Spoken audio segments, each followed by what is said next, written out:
The North Florida TPO is committed to shaping our transportation future.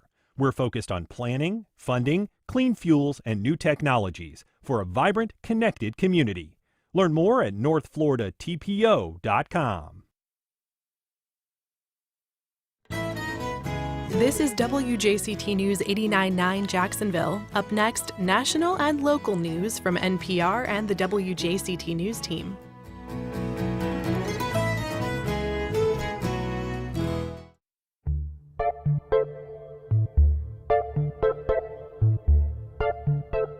Good morning and welcome to First Coast Connect. I'm Hethel Putt in for Ann Schindler. Today, are fussy eaters made or born that way? We asked the author of a new book how pickiness emerged as a conventional part of American culture and how it impacts our children.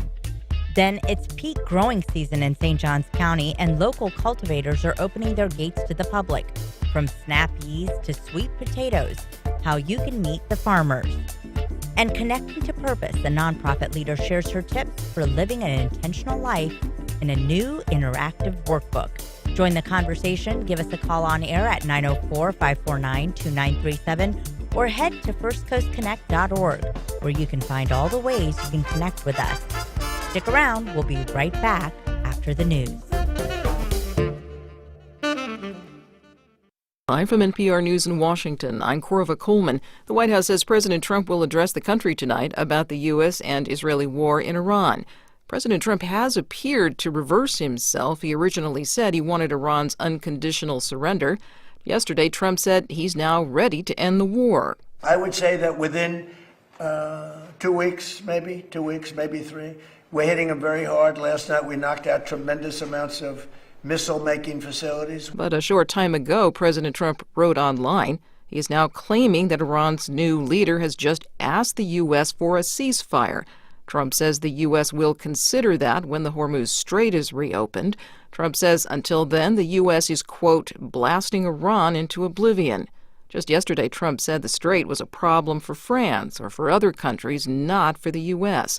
Iran's officials have said they are not in negotiations with the U.S. The Supreme Court hears arguments this morning in a case testing President Trump's efforts to make it more difficult for children born in the U.S. to become citizens. NPR's Nina Totenberg reports on the case over the 14th Amendment and birthright citizenship.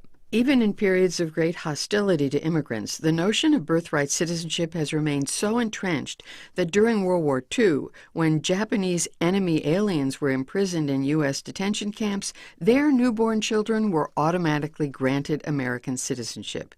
President Trump, however, has long maintained that the 14th Amendment to the Constitution does not confer automatic citizenship.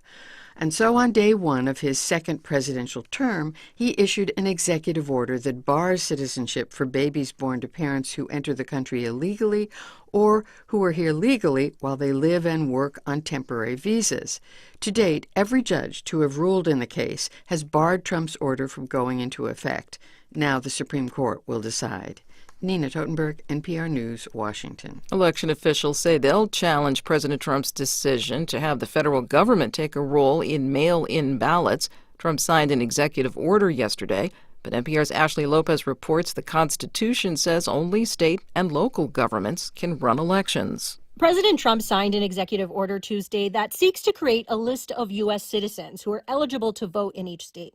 The order also instructs the U.S. Postal Service to administer and track mail-in ballots nationwide, which is currently done by local officials. Legal experts and state election officials are calling this effort an overreach. Trump says it's an effort to reduce voter fraud, even though it remains a rare occurrence in American elections. State officials in Arizona, Nevada, and Oregon promptly announced they plan to fight the order in court and stop it from going into effect. Trump's last order related to elections is currently blocked by court orders. Ashley Lopez, NPR News. On Wall Street in pre-market trading, Dow futures are higher. This is NPR. Good morning. You're listening to WJCT News 89.9 in Jacksonville. I'm Stephen Ponson. The time now is 9:04. I-95 North is a parking lot this hour. All lanes remain blocked on 95 North past State Road 9B due to a deadly crash. Traffic is being diverted onto State Road 9B, and you've got heavy backups on 95 North, also on US 1 and other residual roads. Give yourself plenty of time this morning to get to where you need to go. The Brevard County Sheriff's Office anticipates 400,000 visitors for the Artemis II launch attempt as 4 astronauts prepare to circle the moon. Joe Burns reports the Kennedy Space Center has an initial 2-hour window for takeoff beginning at 6:24 this evening. Peter Cranis with the Space Coast Office of Tourism says the level of excitement is high around NASA's Artemis II launch and harkens back to the days of the Apollo and shuttle missions. I don't think there's going to be a bad spot to view it, but I think what you're going to see with a 300-plus foot rocket is it's pretty massive, and the sound and the feeling, you're gonna hear the rumble, you're gonna feel the rumble. Traffic will be heavy, especially after the launch, and law enforcement agencies urge drivers to have patience and look out for pedestrians. Titusville PD and the Brevard County Sheriff's Office posted maps on social media with routes for leaving the area. In Ocala, I'm Joe Burns. Should be a nice day of weather here in Northeast Florida with temperatures in the upper 70s to near 80 out at the beaches, mid to upper 80s west of I-95, and we'll have partly sunny skies. Support for NPR comes from NPR stations. Other contributors include Imaginable Futures, envisioning a future where learning sparks opportunity and thriving belongs to everyone. Learn more at imaginablefutures.com. And the listeners who support this NPR station.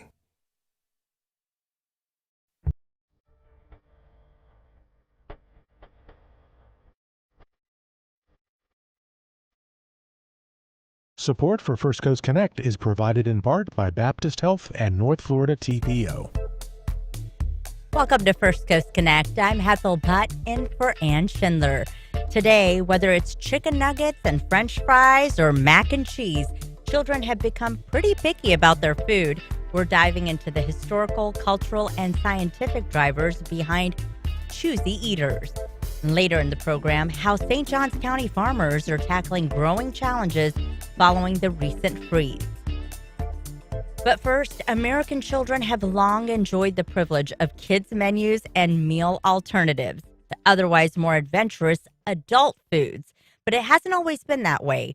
Here to explain how we got here, I'm joined via video by Helen Zoe Veit, author of Picky: How American Children Became the Fussiest Eaters in History. She's also an associate professor of history at Michigan State University. Helen, thank you for being here today. Thanks so much for having me.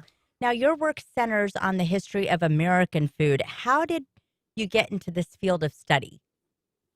Well, I've been studying American food for my whole career. I wrote my first book about food in the early 20th century. I'm a historian, and I've just always been interested in the ways Americans eat, in part because we usually assume that the way we eat is normal and natural.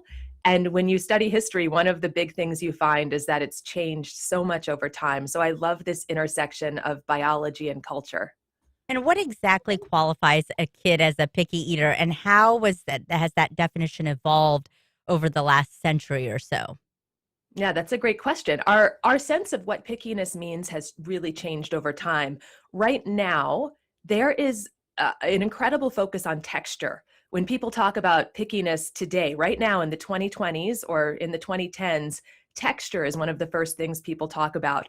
People hardly talked about texture. Even in the late 20th century, they were much more likely to talk about taste and taste buds.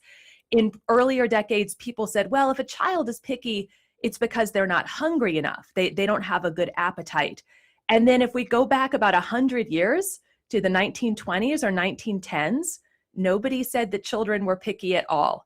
Childhood pickiness as a mass phenomenon is a really new concept. And of course, that's completely mind-blowing and counterintuitive to most of us today, because many of us today assume that children are naturally biologically picky, that they're picky for evolutionary reasons, and that there's really not much we can do about it. The hopeful message of this research is that when we look in the past, or when we look around the world, we see children learning to eat almost everything their parents like, sometimes even more foods than their parents like, from the earliest ages. So there's a lot of hope in this book.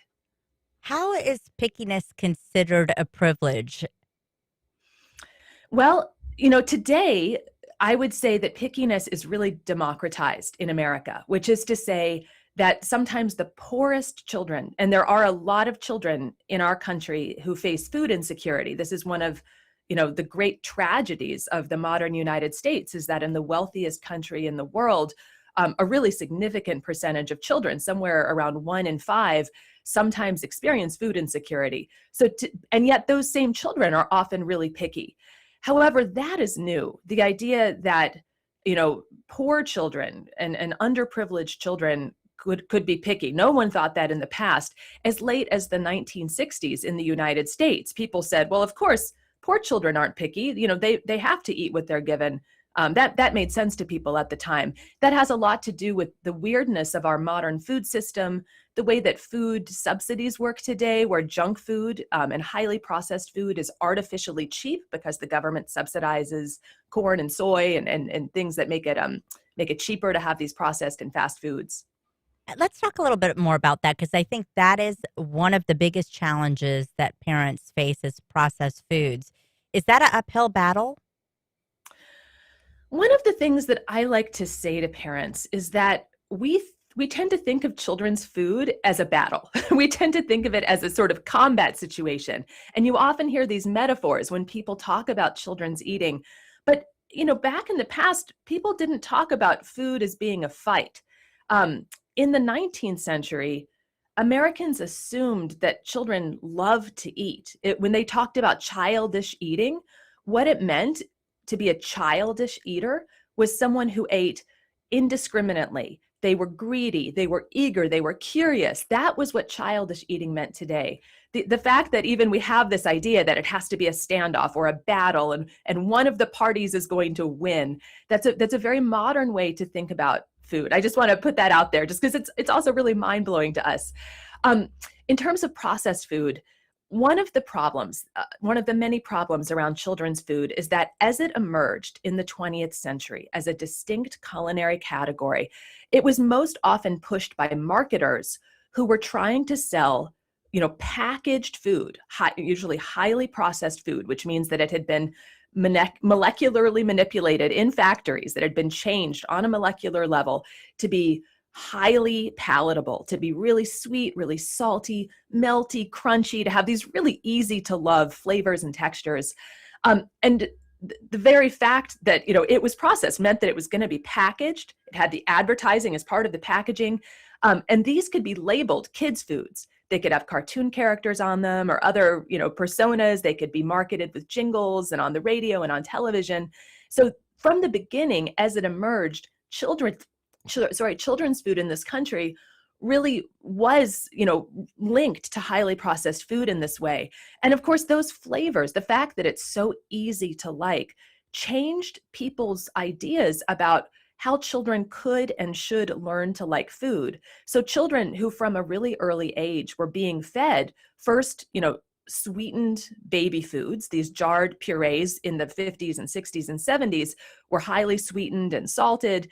And then children, in toddlerhood would transition to these prepackaged products and animal crackers and special chips and cereals that were highly sweet and highly salty.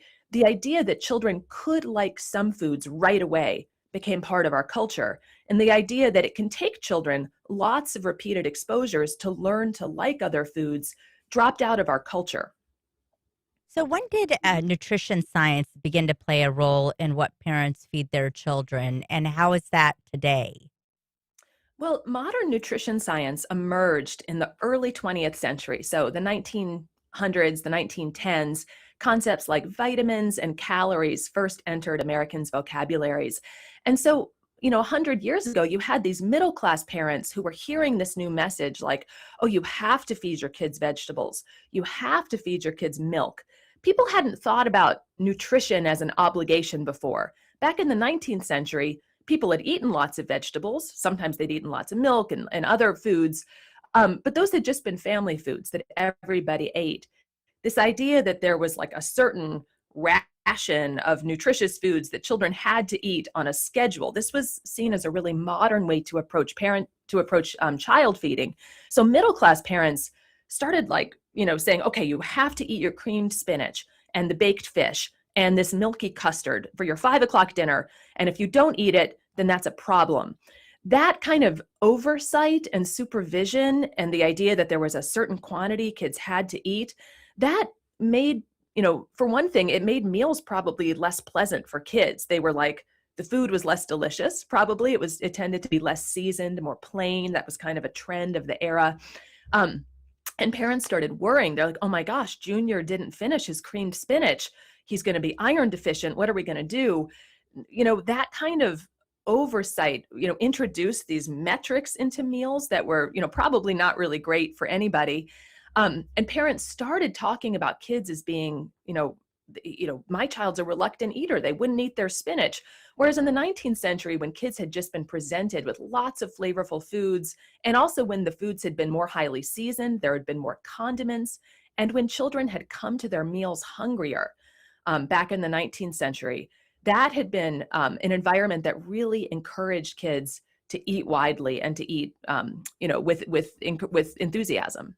Is it hard for parents to differentiate now what is healthy? For example, if you have sugary cereals that are fortified with vitamins, is that a little bit deceiving for parents, or can they make healthy choices even if it's packaged food? There's a whole lot of misinformation and I think misunderstanding about foods today, in part because of marketing and fortification. So, if you go to the grocery store and you see on a package, like this contains 100% of, the recommended daily allowance of, certain vitamins or minerals, that can be reassuring to parents, especially if they're otherwise worried about their children's pickiness. But the problem is that these very foods that have the labels on them tend to be highly processed foods, almost by definition. It's the foods with the packages that tend to be the ones that are made in factories. And so that one thing that we've learned from nutrition science is that even if you're getting, lots of synthetic vitamins and minerals that have been sprayed onto food or mixed into food through fortification, you're still not going to get an ideal diet. You just can't get all of the vitamins and the fiber and the phytochemicals that we need for ideal health and growth from foods like Wonder Bread and High C and a fortified breakfast cereal. These foods all have, vitamins and minerals added. So it can be really confusing for parents. And of course, parents are already stressed. They're stressed about what their children eat. This is one of the hallmarks of modern parenting, is worry about your children's food, because we have a sense, most parents have a sense that the way kids eat today isn't ideal. And if they think about it, they know this can't really be natural. Even while we're told, childhood pickiness is natural and unavoidable, they know, Lunchables and, Go-Gurt and, fruit snacks and, all these kind of modern children's products, this is not our natural diet. It's not like humans as we evolved over the last 300 as Homo sapiens have existed over the last 300,000 years, it's not like this was the food of children. These are all incredibly modern industrial factory products. That's not like all children always had these foods or needed to have these foods. And yet, we're told that there's no other way to do it. I remember saying when I was first having kids, we were never going to make separate meals. They're going to eat whatever we make. And here we are, taking separate meal orders for everybody and giving them individualized meals. So it is something, I think, even if parents are well-intentioned, and even if they were raised differently, I remember we couldn't get up off the table if you didn't finish your meal, that it is different now. Are there other contributing factors? Yes, I think one of the largest contributing factors is the culture today around what it means to be a good parent. Because we've largely accepted as a culture today that to be a good parent is to create alternative meals for children or to provide alternative foods. If a child doesn't seem like they want to eat something, today it seems cruel to a lot of people to not offer an alternative. That seems like bad parenting, even corporal punishment. And it could be corporal punishment if children really were incapable of learning to like the same foods as their parents. And of course, that's the foundation of all of this. Many of us have just completely lost confidence that children are capable of learning to like, so-called adult foods. But what we see in history, and this really is, really 300,000 years of human history, not just in the United States, of course, but all over the world, in every human culture we know about, is that when young children came to meals relatively hungry, they played outside a lot, they often did chores outside, they didn't snack much. That was the historical reality for most people. And when the food, the main meal was the only food on offer, there weren't alternatives. And for most people in history, that was just reality. It wasn't that, parents were refusing to offer them this other food. There just weren't other foods that were readily available. Even if people had plenty of food, the food was usually raw and uncooked and not particularly edible. So meals were the only food on offer. What we see, in every single human society that we know about is that from the youngest ages, from the time that kids were toddlers, they could just learn to like the foods of their parents. And I just want to emphasize that word, like. They could learn to actually enjoy these foods. It's not that they were being forced to, consume foods that they hated over and over and over. It's that they genuinely learned to like these foods. This is what, one of the clearest messages of the historical research, and what you see just so clearly when you look in the 19th century United States. Children loved to eat, and the food wasn't bland. It was really pungent food because Americans didn't have refrigerators. So in order to make food, edible, to preserve the food, Americans were constantly doing things like pickling and smoking and fermenting and salting and drying their food. So the food was really flavorful. There were many more plant and animal species in the 19th century than we eat today. And from the youngest ages, American kids learned to love these diverse foods. And, so today parents, they've been told, don't push your kid to eat. Like, don't ever insist they eat anything in particular. We've been told as parents, don't even talk about health, because if you talk about health, kids are gonna, kids hate healthy food, supposedly, we've been told. We've also been warned, you can mess your kid up.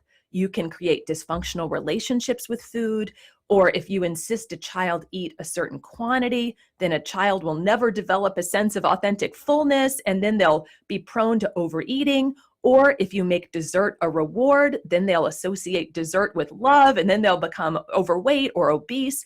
All of these myths circulate today and make parents feel so torn. They don't know what to do. They're paralyzed. They really often feel this incredible tension around like wanting their kid to be happy and wanting them to be healthy. And it seems like you can't do both. But the message from the past is that for most of human history, when parents expected children to share their meals, children came to meals with a pleasant pre-meal hunger, and then they weren't offered alternatives. Children learned to genuinely enjoy the same foods as their parents, and almost no one developed dysfunctional relationships with food. These modern problems with large-scale overweight and obesity, with regular dysfunctional relationships with food, with eating disorders, these are all incredibly modern problems. These things only emerged really in the 20th century. So we really can have it both ways. You can have children who are happy, who are joyful, and who eat an incredible diversity of foods. And I know it sounds like science fiction, but it's historical reality. That again, this is why this book is so hopeful. Because it really gives you that context. Thank you so much. If you're just joining us, we are talking to author and food historian Helen Zoe Veit about her new book exploring how American children have become the fussiest eaters in history. And if you are a picky eater or have questions or comments, you can join the conversation on air by calling 904-549-2937 or go to firstcoastconnect.org to find all the ways you can connect with us. We want to go to Charles from the West Side. Good morning, Charles. Hi, good morning. My question is, I get the part about the texture because I'm 68, but I was not a Gerber baby. My mom was a pediatric nurse, and what she did was used a blender and, prepared my infant meals that way. And so I always hated things that quivered on my spoon, and that's the thing that to adulthood, I still don't like Jell-O or pudding or anything like that. But my other question was, my best friend will not eat eggs in any form. He said ever since he was a little kid, he never ate eggs except unless, it was in baked goods, and French toast was at the limit. But even to this day, he won't eat them in any fashion. What could cause a singular food abhorrence like that? I appreciate it. Yeah, that's a great question. Today, it's just incredibly common that people have, individual preferences. And, whether this is deeply biological, whether it's more psychological, I think, there's still a lot of work that needs to be done on that. One thing I can say, which is really mind-bending for us today, is that there are some cultures on Earth where people don't really have clearly articulated food preferences. There's a relatively limited set of foods that the culture eats, and everybody in the culture learns to like those foods. There have been some interesting studies done on the power of essentially exposure therapy, where someone who doesn't like a certain food, whether it's the taste or the texture or an association they have with it, but with repeated multiple positive exposures, people can learn to like, in many of these studies, even foods that they thought they could never do. And I know that sounds really hard to us because we think of personal preferences as just an innate part of who we are in many cases. A lot of Americans today, for example, they're like, well, I hate liver. I could never learn to like liver. Or there are people who don't like cilantro. And in the case of cilantro, it's interesting because there's a biological explanation for that. Some people have genes that allow them to actually detect these soapy aldehydes in cilantro that other people can't. But the fascinating thing is that when we see people grow up in cultures where, for example, liver is just a normal part of the diet, like a lot of France, liver, especially in the 20th century, was a really normal part of people's diets. There are lots of places in the world today where cilantro is ubiquitous in cuisines. And you just don't see in those cultures large contingent of liver haters or cilantro haters. So in other words, there might be biological reasons for some of our food preferences, but one of the lessons from history and anthropology is that culture can really overwhelm genetics in most cases.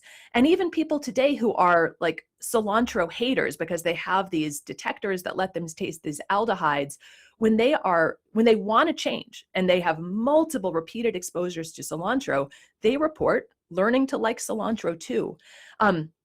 Americans in the past, in the 19th century, often had personal preferences. They often had things they didn't like, one or two foods they didn't love, but nobody thought about that as related to age. So someone might hate turnips, for example, but they just thought, well, I'm someone who doesn't like turnips. It wasn't about children as a group having special aversions. Does the same apply to spicy foods? Yeah, well, spicy foods is one of those things that Americans, even if they're kind of open-minded about what children can eat, a lot of us today are like, well, children, of course, couldn't like spicy foods. But actually, if you go around the world, you see that in cultures where children are fed spicy foods from a really young age, children are fully capable of learning to enjoy even really, really spicy foods. So if you are someone who doesn't like spicy foods, if you have a lot of exposure to it, the evidence strongly suggests you could probably get used to it and perhaps learn to enjoy it. Let's go to another caller, John in Riverside. Good morning, John. Good morning. I'm currently reading this book. I have to say it's an absolute delight. To be honest, I really didn't expect too much from it when I bought the book. I'd read some very heavy things recently, and I wanted something lighter. I've been amazed. First of all, when you study history, you always get the battles and the big personalities. It's hard to find histories that actually talk about how the common people lived. This book is explaining all sorts of things that I knew about, like the 19th century. For example, I'd heard about the very restrictive diets for children where they wouldn't feed them fresh fruit and very bland foods. This book connects that to the high child mortality rate. It's absolutely heartbreaking when you think of these people desperately trying to find some way to keep their children from dying on them. But the other thing about it is it is amazing how the variety of foods that we ate. When you see the list of meats that they ate, these are things that they hunted. You realize that we are really eating a very narrow diet these days. So this book is an absolute delight. I can't recommend it enough. Did you want to add anything to that in terms Yeah, of just how thanks our so diet? much. It's so nice of you, John, to say that. I really appreciate it. Writing the book was so much fun. It was so interesting just to read about how different food used to be in the United States. I mean, that's the thing. Like, I think a lot of Americans today, we hear about like people in different cultures, you know, in different countries eating differently. But man, you don't have to go back very far in our own country to see Americans having these totally different ideas about food.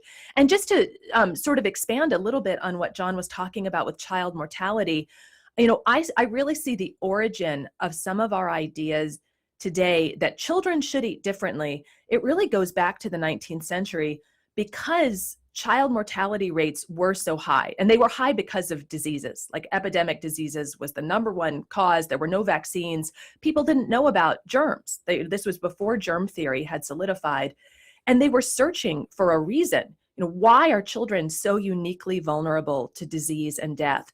And some reformers said, well, it must be because children eat so widely. Children are constantly eating, you know, meat and pickles and all these fermented, strong tasting, spicy foods.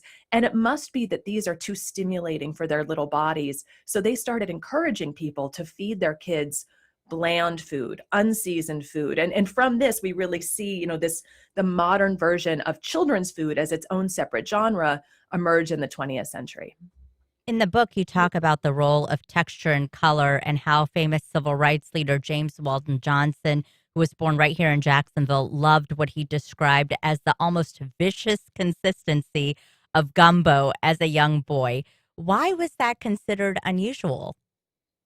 Well, at the time, it wasn't. The idea that a child would enjoy something that was viscous, which means like thick and actually slimy. Like that's the actual definition. It means a slimy consistency, which we know if we've had gumbo, you know, made with okra or these other filet, you know, these kind of slimy ingredients. The idea that slimy is bad is, of course, a cultural idea. And yet, if you think about it, you know, one of the interesting things that I found about texture is that we tend to be selective when we talk about what textures kids are capable of liking. If we're talking about things being kind of gummy and slippery, if it's about plants, if it's about vegetables, we're like, oh, a child today could never like okra or eggplant. But if we're talking about like buttered noodles, that's a pretty slippery food, almost slimy sometimes. But we don't think of that in the category of a food children couldn't like. It's mainly about vegetables and fruit when we start to think that children have these special textural needs. We received an email from Marty, and it says, our daughter is 7 now, and she's extremely sensitive to food, especially meat. She doesn't just avoid it. She can't even handle the smell, and she only eats a handful of foods. I grew up in a eat what's cooked or you don't get household. But as a parent now, I try to give her some flexibility while still making sure she's getting nutrients. Do you have any advice for her?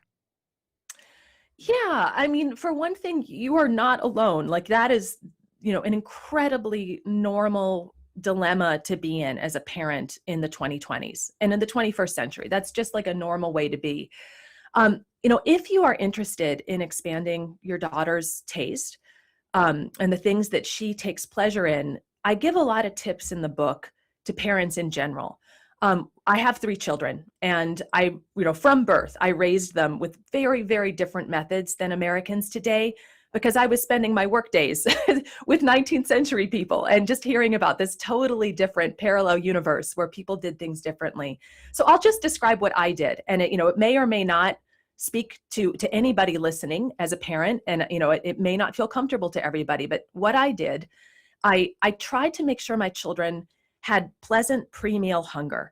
In other words, I didn't let them snack too much.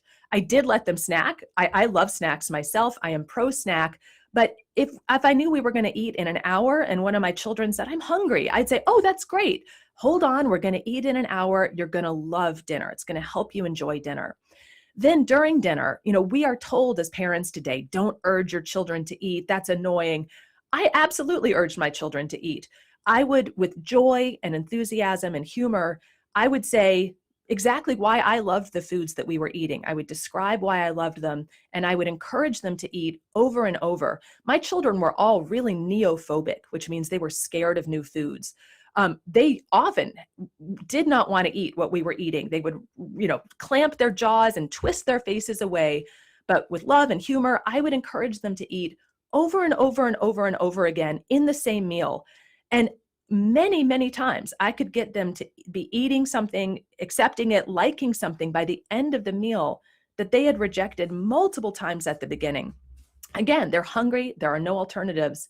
And then at the end of the meal, if a child really just would not eat something, and this is the hardest thing I'm going to say, this is the hardest thing for parents today to hear, but this is what I did based on the historical models I had. I would say, you don't have to eat. That's okay. But this is our dinner. And if you haven't had dinner, you can't have dessert, you can't have a snack. So you go and play. And if you change your mind, I'm going to save your dinner in the refrigerator. And, let me know if you get hungry. I'll heat it up in the microwave. And if you have 2 more bites, we'll say that that's dinner. And then you can have a snack. And for me and my kids, this worked every single time. After 45 minutes or an hour, the child just always came back and said, I'm hungry. And I'd say, oh, that's great. Let me heat up your food. Here you go, 2 more bites. And it just always worked for us. And I realized my children are not all children, but this was modeled on what, our species has done since its existence. One thing to keep in mind is that mass pickiness is really, really new. And childhood omnivorousness, children eating everything, has been the norm for literally hundreds of thousands of years. Just knowing that gave me so much confidence. And I really came to think that parents having bedrock confidence that it was possible is probably the most important factor of all. I remember hearing that sometimes you have to introduce a food up to 7 times to a child for them to really acquire a taste for it. Is there any advice you have for parents who have older kids? Is it too late to do this, or can you course correct? Yeah. So it's kind of 2 different things. First is what you said, that idea that you should introduce a food many times. I totally agree with that part. But the idea that there's a limit, like after 7 times or 10 times or 15 times, you hear different numbers of the same idea, then they really dislike it. You can throw that out the window, because no human culture before ever pinned a number on food rejections or said there's a certain ceiling after which you should stop trying. People, because those were the foods of their culture and those were the foods that were available, people would keep offering it to kids dozens and dozens and dozens of times. And even, there have been some recent efforts to try to have basically therapeutic approaches to helping really picky kids learn to eat.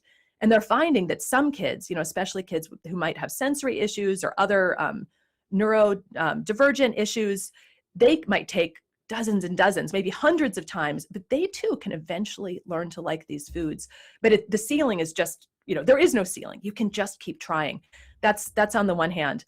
And then what was the second thing you asked? I'm so sorry. I lost the thread with all that enthusiasm. I just was going to say, is it ever too late to kind of course correct if your child is already a picky eater at an older age?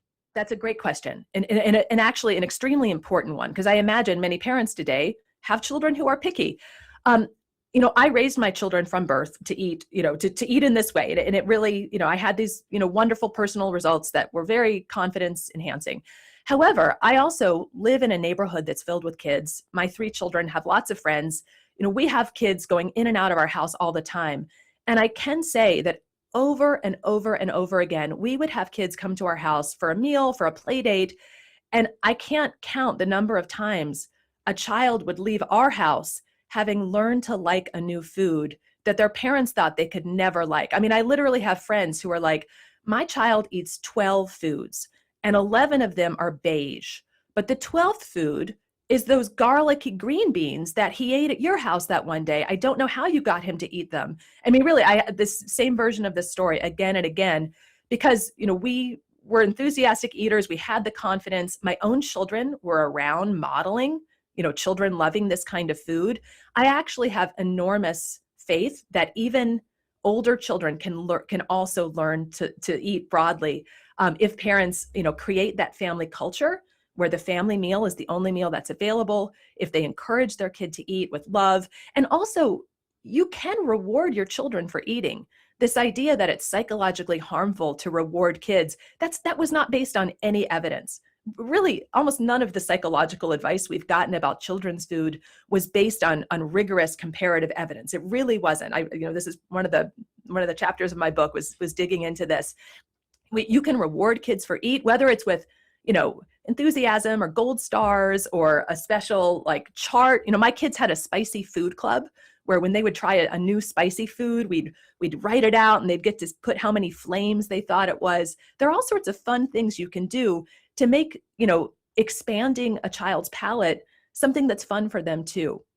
Well, that's fascinating information. Helen Zoe Veit is a food historian and author of a new book called Picky: How American Children Became the Fussiest Eaters in History. Helen, thanks so much for joining us this morning. Some great tips.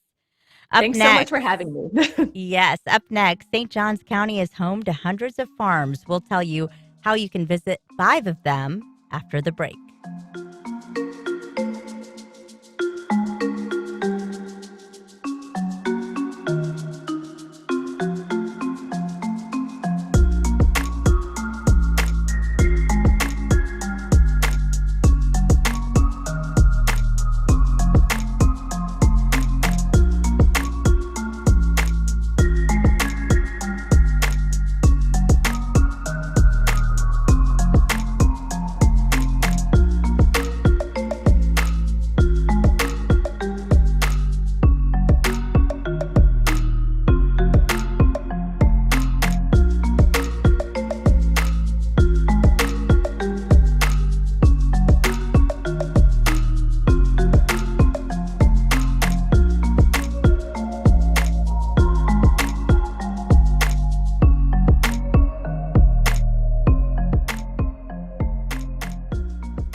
Welcome back. It's peak growing season in St. Johns County, and local cultivators are opening their gates for the public to explore. Here to tell us more about it is Prissy Fletcher, agricultural liaison and grants and policy analyst for the St. Johns County Office of Intergovernmental Affairs. Welcome and thank you for being here. Thank you for having me. Prissy, you have a really interesting job. Can you tell us a little bit about your background and what your role is in the community, and why is there a need for this? Absolutely. So I am a Florida native. I grew up on a tree farm in Suwannee County, and I was very inspired by my upbringing. My family really emphasized that farmers were great stewards of the land and that it was important to take care of it. And so I ended up going to the University of Florida to study soil and water sciences because I wanted to do whatever would get my hands dirty. And I wanted a career that would guarantee that I was outdoors. So that seemed like a really good fit. And so I received my bachelor's, my master's in those degrees. I worked for the Cooperative Extension Service for 11 years. And then the county decided to create a new position that you just described. It's very lengthy. Thank you for explaining it for us. So it's a new position that was created because the county heard the requests of farmers coming to commissioner meetings, calling the county to voice their concerns. And Joy Andrews, our county administrator, and the county commissioners decided that they needed someone who represented the county to be that connection, to make sure that that communication continued and that we were hearing directly from them. And so it was important for me to create an advisory committee because even though I grew up on a farm, I don't currently farm. I don't work on one. My livelihood is not dependent upon that. So, well, I mean, we all do need to eat. We're all dependent upon farmers, but I personally do not own or manage a farm. So I felt it was very important that we create a committee where it was exclusively people who farm every day and live it and understand it and can truly explain to us what they're going through and what they need or don't need. Why do you love your job? I love my job because I love my community. I love my coworkers. I have the best team imaginable to work with. I have a great support system, and it just brings me joy to be able to help others, and especially the farming community, since that's what I came from. That's what I'm passionate about. And I'm a foodie, so Well, St. John's has a rich agricultural history, thanks in part to Henry Flagler and Thomas Hastings. In fact, Hastings is known as the potato capital of Florida. And currently, you are working on the Tour de Farm. Tell us a little bit about that. yes, yeah. Thank you for mentioning our history. It's something that we're really proud of. When when Thomas Hastings was asked by his cousin Henry Flagler to come and help produce food for his patrons, for his guests at the hotel.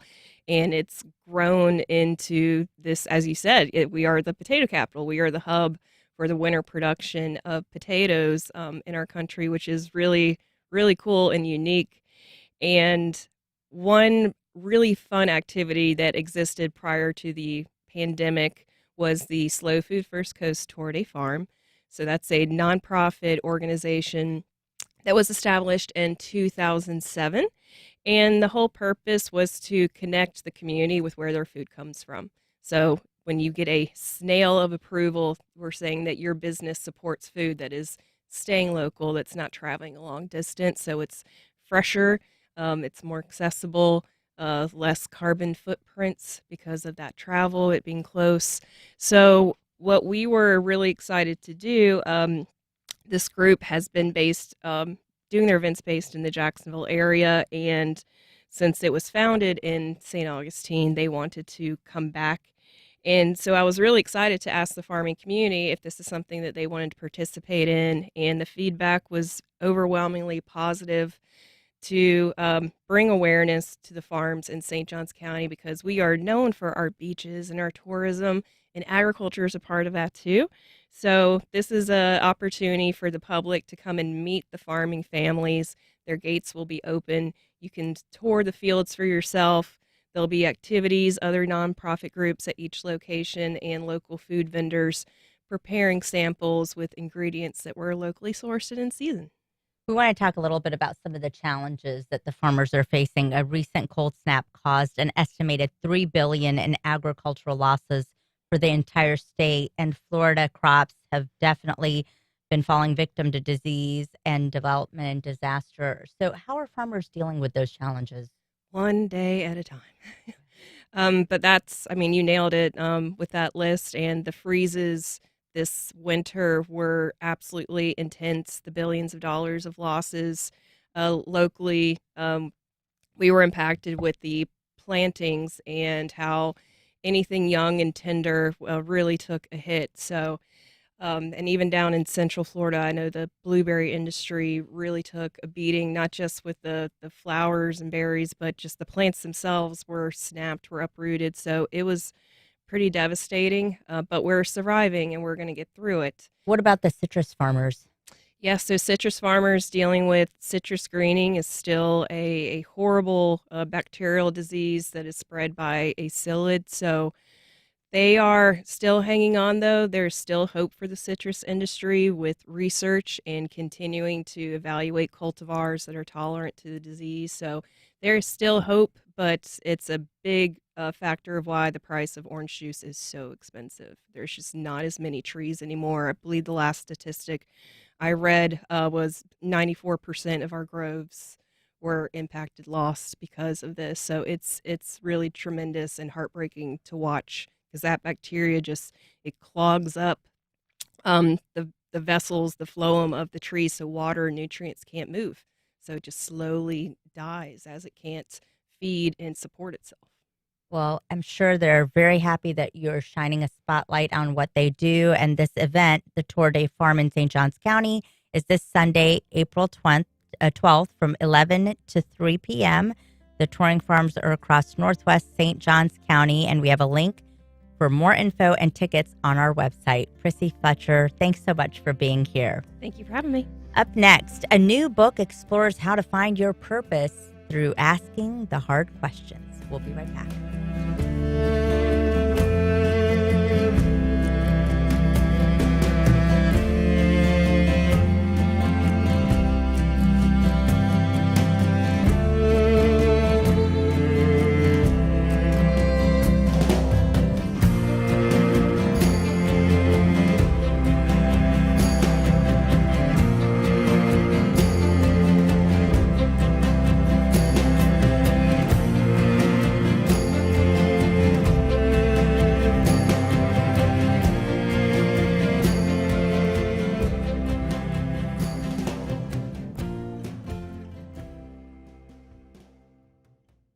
Join film at WJCT Studios for Breaking Bad star Bryan Cranston in Arthur Miller's powerful American classic, All My Sons. Filmed by National Theater Live, All My Sons tells the story of Joe Keller, a successful businessman whose wartime decisions return to haunt his family. The Keller household is forced to confront difficult questions about responsibility, loyalty, and the true cost of the American dream.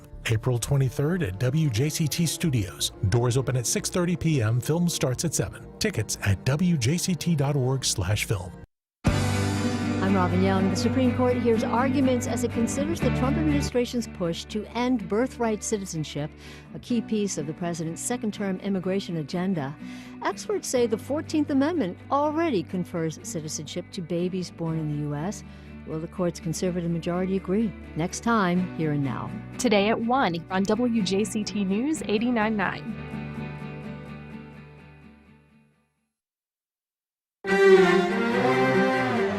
For decades now, the Austrian capital, Vienna, has strived for gender equality in urban development planning. We have to be aware that different people have different needs, and to guarantee their safety, to guarantee their good education, to their economic development. But many of those initiatives are facing backlash from the political right. That's next time on The World. This afternoon at 3, here on WJCT News 89.9. President Trump issued an executive order on his first day back in office, seeking to end birthright citizenship for the children of some immigrants. Every court that has considered the order so far has blocked it. Now, the Supreme Court will weigh in. I'm Washington correspondent Miles Parks. Join us for live special coverage and analysis from NPR News of the Supreme Court oral arguments over birthright citizenship. Today, starting at 10 on WJCT News 89.9.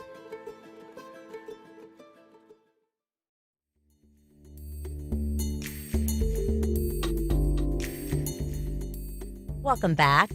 What is my purpose? It's a question everyone may think about at some point in their lives, but it's also the topic of a new workbook written by a local nonprofit leader. Here to talk about it is Kristen Keene, the founder and CEO of Rethreaded, a group that supports survivors of human trafficking. Kristen, thank you so much for being here this morning. Thank you for having me. What inspired you to explore the purpose with this new workbook? A lot of different things. The first thing was I went on a sabbatical about 4 years ago, which means I went on a sabbatical. So I went as far east as Maine and far west as Montana, no work, no email. And I realized I was terrified to go on it, right? Because I didn't know who I was. What was I going to find when I was just by myself in the woods alone? It was your eat, love, and pray. It was my eat, love, and pray. Yeah. So when I came back, then I started to ask these questions, right? I had this amazing sabbatical, and I've been working with women coming out of severe complex trauma my whole career and watch them navigate healing and come out on the other side and live these beautiful lives. And I was like, really, how? It was like the perfect combination, right? How are women doing this? And we started to explore and look at different elements of what allowed women to heal and reach their potential. And there was 5 elements, including purpose. And we started to do a deep dive into purpose, which led to a workbook, which led to it transforming my life. So now I hope it can help other people. Why do people need a workbook to really go and explore this within themselves? How is it helpful? So the helpful is a guide about, like, first of all, what is purpose? You have to define it for yourselves. There's lots of different ideas about what is purpose, what purpose isn't. And then it takes time, because at the end of the workbook, I want you to have words to your purpose. So my purpose is to envision and activate the potential inside people. And that was after months and months of piecing it together and thinking this through and looking at my past. And then what stops you from living your purpose, and how do you really live it out in the world? So it's a process. It's on the workbook's on purpose to get you to go through the process. And you were talking about the 5 common powers. You mentioned purpose. The other ones are vision, openness, time, and community. Yes. Are any of those more important than the other? And how is there an order in which you kind of go through that? This is what I love. We call it the rethreaded process. And it's 5 powers.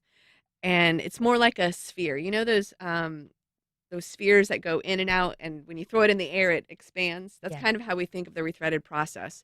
And if you pull on one power, it automatically starts to pull the other powers out. So there's no 5-step program.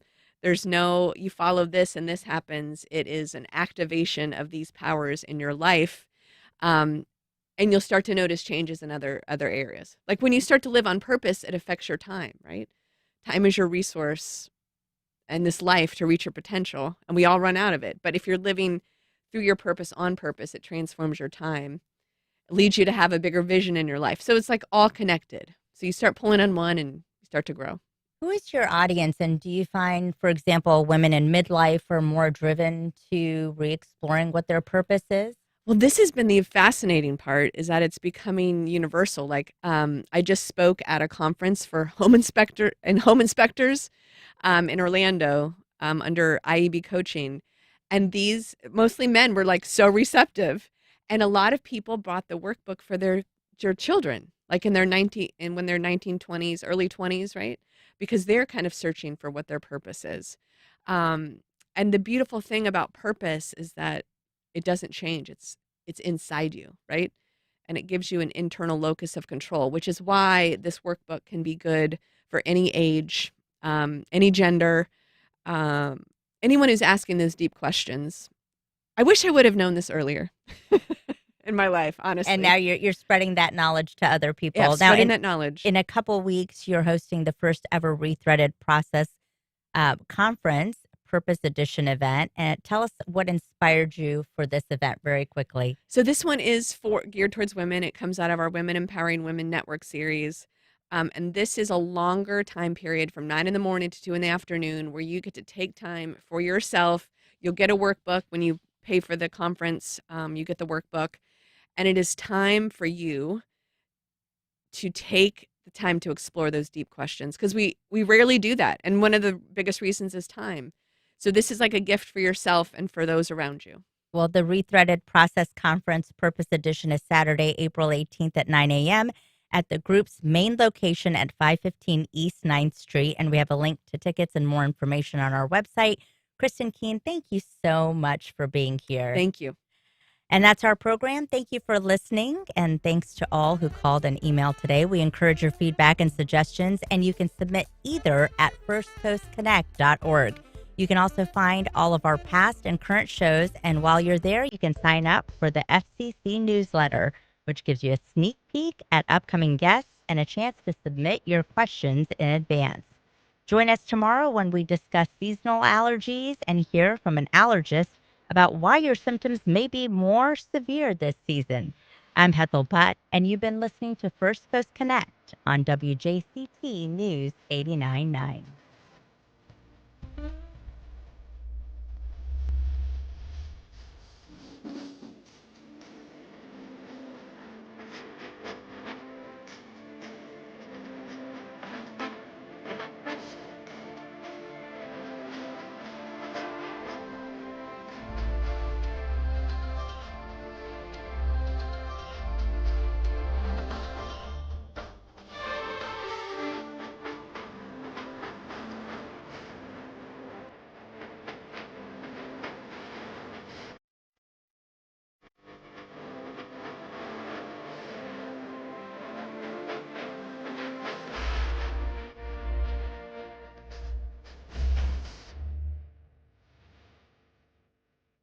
Support for First Coast Connect is provided by Baptist Health and the North Florida TPO. Baptist Health is a proud supporter of First Coast Connect. Baptist Health, committed to building a healthier community for all of us. More info at 202-4YOU or BaptistJax.com. The North Florida TPO is dedicated to transportation planning, funding, clean fuels, and new technologies for a vibrant, resilient, and connected region. More information available at northfloridatpo.com. Terrell Hogan Law. I'm Wayne Hogan. Accidents can happen when you least expect it. For decades, our attorneys have dug out the facts to help juries decide who's at fault. More at terrellhoganlaw.com.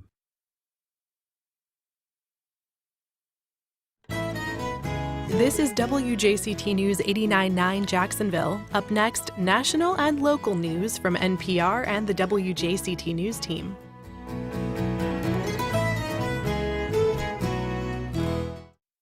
President Trump ran and won on a zero-tolerance immigration policy.